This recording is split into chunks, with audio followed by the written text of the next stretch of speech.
So when we talk about partnering up with AI, it's easy to get lost in the tech, the algorithms, the data, the productivity gains. But there's a human side to this that's arguably even more important. We're talking about ethical awareness. And let me tell you, this isn't some fluffy, nice-to-have skill.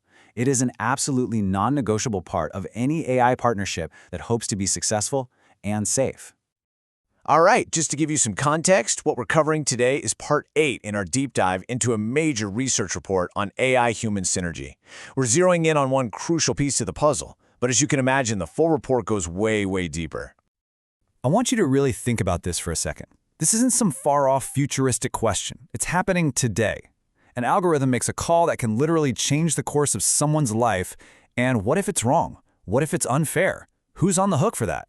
That is the core challenge we're tackling right now. Okay, before we even get to the solutions, we need to really understand the problem, because the stakes here are just incredibly high. We're not talking about small stuff. We're talking about AI making calls that have massive, real-world consequences. And look, this isn't about AI recommending a movie or a song for you. We're talking about systems that are being used to decide if you get that dream job, if you get approved for a mortgage to buy a home, if you get a correct medical diagnosis, or even in the criminal justice system. The impact is absolutely profound. You know, these aren't just theoretical worries. Research from Paradiso Solutions lays it out for us. When you roll out AI without thinking about ethics, you get some really nasty results. Biased outcomes that hurt real people, huge violations of privacy, and a total breakdown of trust with your customers and with society as a whole. And one of the biggest hurdles we face is what's called the black box problem. Basically, an AI spits out an answer, deny this loan, reject that job candidate, but it can't tell you why. So how is anyone supposed to challenge that decision? How can you appeal something when the logic is a total secret? You can't. It's fundamentally unfair. And that leads right into this dangerous game of hot potato with responsibility. When an AI makes a mistake, the developers can point their fingers at the data. The people using the AI can blame the algorithm. And in the end, nobody is held accountable for the damage. This is exactly why we need a clear ethical framework. So what's the fix? Well, the report gives us a really powerful framework for action. It breaks down responsible AI into 5 key pillars. You can think of this as our toolkit for building AI partnerships that we can actually trust. Let's walk through this. It's a logical flow. First, you have to recognize bias. Then you protect privacy. You follow that with transparency, which leads to establishing real accountability. And finally, you wrap it all up with human oversight. Each one of these builds on the last to create, a solid safety net. Pillar number 1, bias recognition. And here's the thing you have to remember. AI is not magically objective. It learns from data that we created. And guess what? Our data is full of historical biases. So that means we have to be detectives.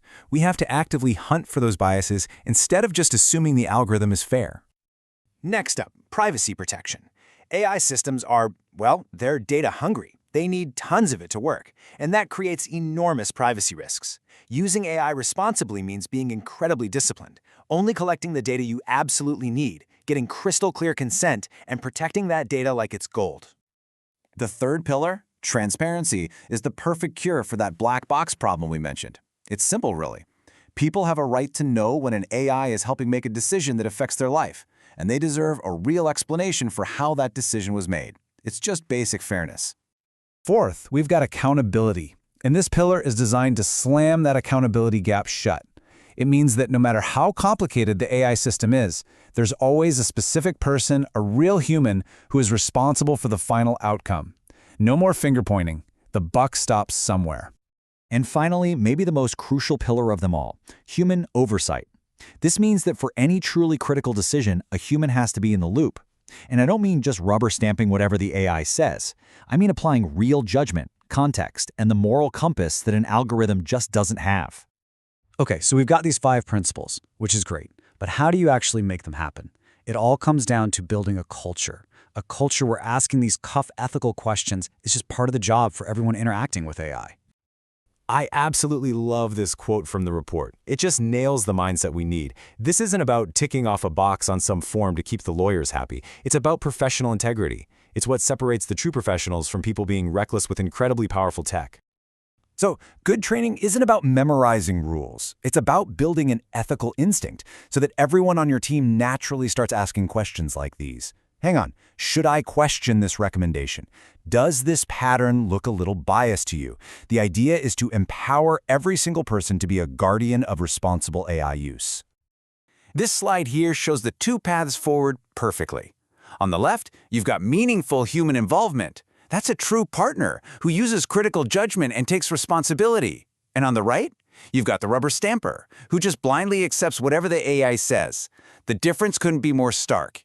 It's the difference between a responsible partnership and flat-out negligence. So, let's end with this question. Because this debate isn't really about whether AI is good or bad. It's about how we choose to build it and use it. The future we get with AI is going to be determined by our ability to weave these ethical principles into every single system we create.